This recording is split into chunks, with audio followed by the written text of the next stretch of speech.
All right, so I've seen The Force Awakens a couple of times now, and I have some theories that I want to throw your way here about the backstory for Rey.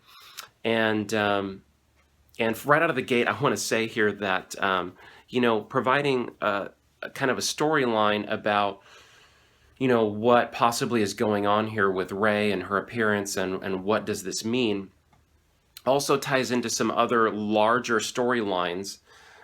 For example, how has Luke Skywalker failed after Return of the Jedi?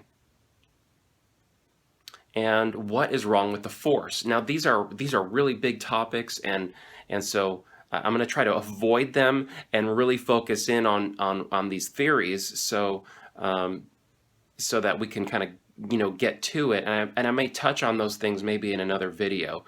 About these overarching stories of what has been the focus of the Force, or the Star Wars films, and what will be the focus of them in the future. But in terms of Rey and her appearance, I want to talk about some possible theories, and I'm probably going to title this something to the effect of, is Rey a Sith, and Luke's failure, but I do actually have three theories regarding a backstory for Rey that I want to talk to you about. And I welcome your comments below if you have insights or are things that I haven't thought of. I really appreciate that. I will try to be concise with these, so bear with me. And again, forgive me for the sunglasses. My eye is healing, it is doing better, but it is still pretty sensitive to light, so I need to leave these on. I apologize for that if that is annoying to you. It is for me. So we're both in that same boat together. Okay, so this discussion about a backstory for Rey is really sparked by an article that I saw online. If I can find it, I will post a link in the description so you can go and read it for yourself. Now, the author in this article is stating, he's claiming that in that segment of the vision, Rey's vision, when she touches the lightsaber that was created by the Chosen One, Anakin Skywalker, and was also in the possession of Luke Skywalker. And she's thrown to the floor and has this amazing supernatural vision. In the segment where we see her as a child, and she's crying, she's a little girl, and she's saying, "No, no, don't go." And she looks, up into the sky, and there's a spaceship, and it's flying out into the horizon, and her little tiny girl hand is folded into the big, slimy, ugly hand of Ungar Plutt, the big slug junkyard boss of the planet Jakku. And she's crying, and we hear this voice say harshly, "Quiet, girl."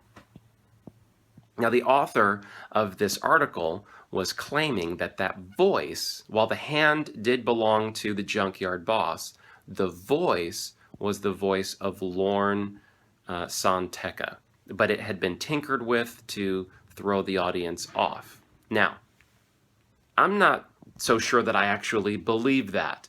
I would be interested to hear from an audio technician who has the capability of really examining that audio, sampling it, and really examining whether or not that claim is true or not. But you know what it did? It did get me thinking about the role of Lorn in The Force Awakens. He's killed off early on in the film, and so, but he does bridge a gap here. He has close ties directly to the Skywalker family. He knows and refers to Leia as princess. He knows who Kylo Ren's true identity is and where he comes from. He is very familiar with the Jedi lore and history that the Emperor tried to basically, burn the books and burn out of existence. Lorn was one of those faithful who kind of kept that together, that information together for safekeeping. He is in possession of knowledge of Luke Skywalker's whereabouts, and he happens to be on the planet Jakku, not very far from where Rey is digging around through a junkyard. Coincidence? So it got me thinking about his role and what does he know about Rey's identity that perhaps we won't know until the storyline plays out. Now, so in this theory version 1, I'm going to suppose here that Rey is Sith. Now, why would I suppose something like that? Well, the theory would kind of go something like this, that Rey is born to dark side practitioners. She carries the staff. I'm sure you've noticed by now, everywhere that she goes, from the beginning of the film all the way to the conclusion where she is meeting Luke Skywalker himself. She has that staff with her. And you've probably also noticed that the ends of it bear a striking resemblance to the light staff used by Darth Maul. The Benetic Sith Order was made extinct when Anakin Skywalker / Darth Vader throws Emperor Palpatine down that central shaft of Death Star 2 at the conclusion of Return of the Jedi. Now, what that means is that the last practitioners of the Rule of Two are now gone. Now, when I say Benetic Order, what I'm talking about is something that was established in sort of the ancient history now of the Sith, which you can study on your own. It's not really discussed at length in the films, but it is mentioned by Grandmaster Yoda at the funeral of Qui-Gon Jinn, when he's having this sort of, sidebar conversation with Mace Windu, and he says, "Always two there are, a master and an apprentice." And Mace's question is, well, which one got killed?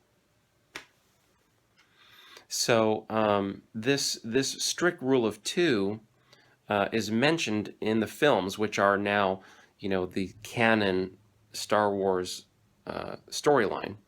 The rule of two, on a side note here, my personal opinion is that rule of two really got stretched almost to the breaking point in all of the sort of expanded universe production type stuff. And I think the reason for that basically is that writers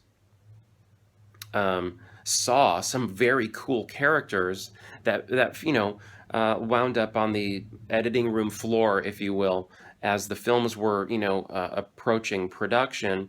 There was a lot of great characters that had to get cut out of the film for time's sake, or for different purposes. Maybe genders were changed, or that were just killed off early, in the films, but were really cool characters.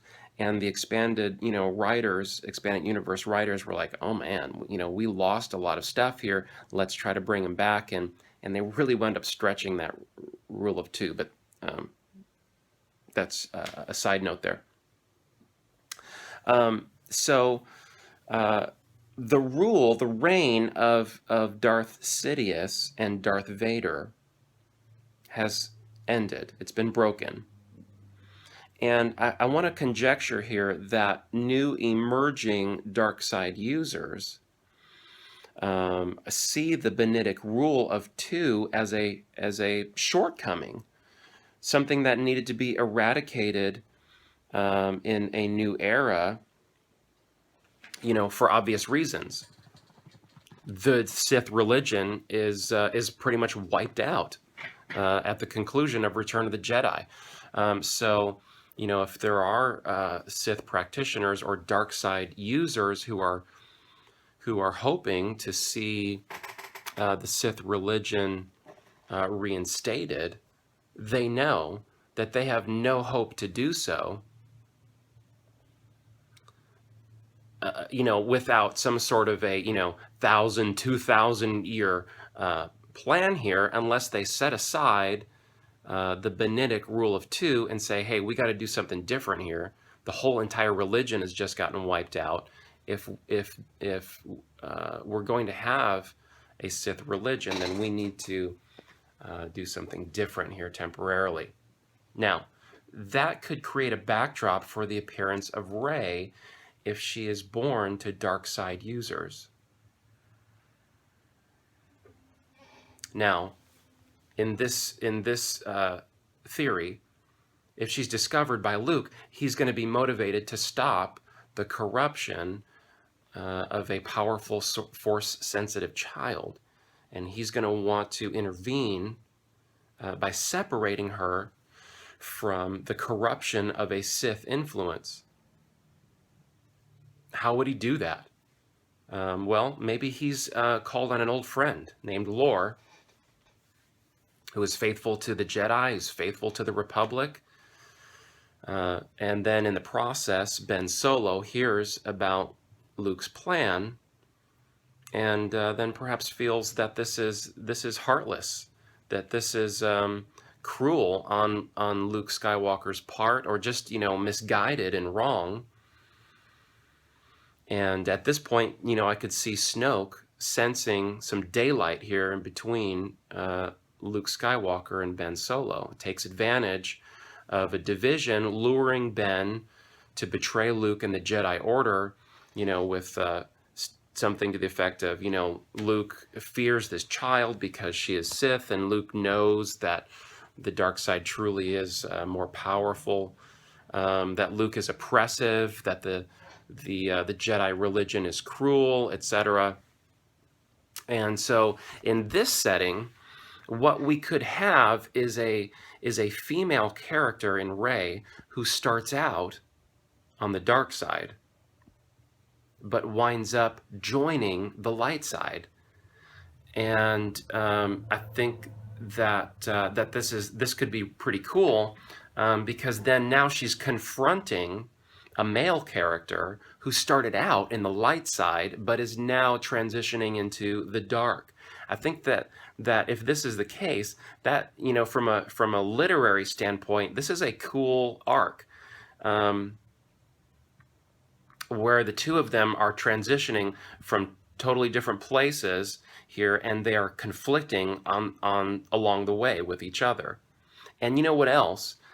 This would also provide Ben Solo with a lot of nasty little secrets about Rey's past that he would definitely try to use to divide her from Luke, making her question her loyalties and sort of loosen her from her commitments and her position with the Jedi and the light side of the Force. You see in many films how the Sith use that psychological angle in either conversations with, or even while they are in combat with Jedi. The Sith will start saying things, planting these seeds of doubt in their minds. But did you really know? For example, of course, on Bespin, when Vader says to Luke, Obi-Wan didn't tell you the truth. I'm your father, right? Huge emotional bombshell for Luke, and Luke is definitely thrown by this information. And you remember him saying, "Why, Ben? Why didn't you tell me?" And you see this played out as well in the prequel films, in these confrontations between the Sith and the Jedi. You see, and this is, I think, to play into a potential failure, further failure for Luke Skywalker if he doesn't head this off at the pass. And that is, there are times in these films when the Jedi are just not forthcoming. They're not forthcoming with all the info. Everything's not out on the table, you know, with Ben and Luke in particular. You know, Ben perhaps feeling that throwing all of that load of information on Luke too early might confuse him and throw him off the path. You know, I could see the same kind of wrestling here with Luke Skywalker and Rey. If I tell her that I'm directly involved in separating her from her family, she's going to shut me out. She's going to be deaf to me, and she needs my guidance. She needs to get some groundwork laid here with her Force powers, and if she shuts me out, I won't be able to mentor her, and the game is over before it even got started. So I could see here where this mistake could get repeated between Luke and Rey in this scenario. Anyway, I think that could be an interesting storyline, and provides Rey with some sort of a family to be waiting for. It provides Ben Solo with the secrets. It creates a connection between her and Luke and Lor. Okay, so that is theory number one. Rey was born to dark side parents. Luke is directly involved in trying to spare this child from the evil and the corruption of the Sith, separates her from her family, which rubs Ben Solo the wrong way, gets him messed up, and questioning the entire Jedi system here, and kind of sets these things in motion. But interestingly, puts her on the path to the light and Ben on the path to the dark. Kind of cool. So, okay, that's theory one. I've got some similar theories, but slightly different, that I'm going to include here in this video for your consideration. Another one here is that at the conclusion of Return of the Jedi, Luke is basically left with the responsibility of rebooting the Jedi religion. There's a possibility here that because Luke does not have the advantage of being trained in the traditional way, and sort of, you know, in the golden era of the Jedi, with all of the tradition and the knowledge and archives and everything that went along with it, he's kind of striking out on his own for a little while here. It's possible that Luke is not immediately aware of the Jedi ban, prohibition on marriage and family. And so in this scenario, Luke Skywalker has not forbidden marriage and family to his Force adept disciples. And so along the way, and perhaps this is a role that Lor could play in this, because Lor does have all of this background knowledge or access to it. Lor approaches Luke and says, "Hey, you need to know. What you've done here is great. I mean, you've basically, you know, saved the galaxy here, but you're rebooting a religion and you're doing it wrong. Or there's some ways that you could do it better. And here's the true Jedi way, and here's the way it was done." And so now Luke is faced with new information. He finds out that the Jedi way is to forbid marriage and family, and so he has to remove a family from the order in order to purify it, in order to make it correct, as he restructures the Jedi Order more closely to the traditional Jedi way. There's some clues here that this could be a possibility in The Force Awakens, and I want to mention those here. One is In The Force Awakens, his sister, Leia, is not a Jedi. And apparently she has not undergone Jedi training. Why? Well, the obvious reason would be if she's married and has kids, this would exclude her from this kind of training. Another sort of clue is at the conclusion of the film, we see Luke Skywalker wearing the traditional Jedi garb. The first time that we really see him like that. You know, even in Return of the Jedi, he's got some things that sort of speak to a Jedi look, but it's not. I mean, it's his own thing. It's black. He's got like the shirt and pants thing going on, and even, you know, although he has some other pieces to it, it's not the traditional Jedi look. But at the end of The Force Awakens, it is head to toe tradition, right? So it's possible here that there's this period where Luke is rebuilding the religion and then discovers, oops, I need to make some course correction here.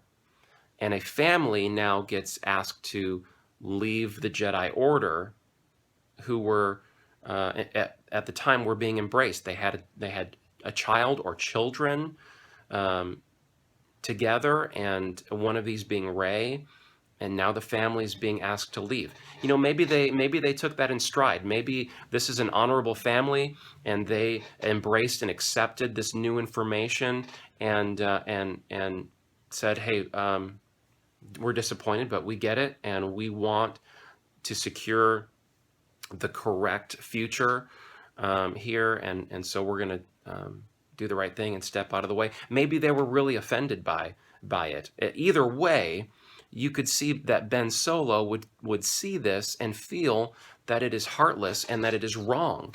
And then here again, we see that Snoke would have an opportunity to lure Ben Solo away. See, a scenario like this provides Rey with Force training as a child, a family to miss, and a connection to Luke, and provides Ben Solo with a bunch of dirty little secrets to use against Rey in the future to try to divide her from Luke.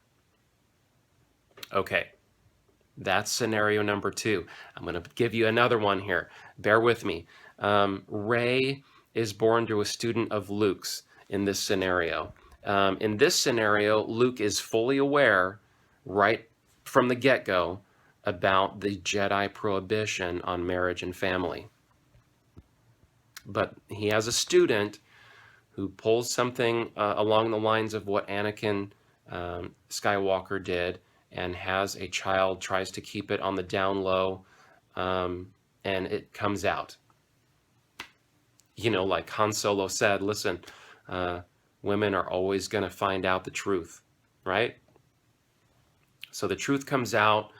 Perhaps Ben Solo is aware of the drama that's unfolding, and he's sympathetic again here, feeling that the Jedi ban is cruel, it's misguided, and another scenario here where Rey is provided with Jedi parentage. It provides Ben with the secrets that he can use in the future, and provides Snoke an opportunity to move in. I'll add here that these scenarios could play into the statement that Ben Solo, aka Kylo Ren, makes when he is looking at the mask of Darth Vader and he says, I want to finish what you started. I don't have time to go into that in this video. Perhaps I'll touch on that in another one here, but I just wanted to throw these 3 scenarios out there for you to consider as possible backstories that would link Lor and Luke and Rey and Ben and Snoke together in a backstory that makes sense and could be a possibility. I'd love to hear your feedback on this, or maybe there's something that I'm missing here, and fill me in. I'd love to hear it. Thanks.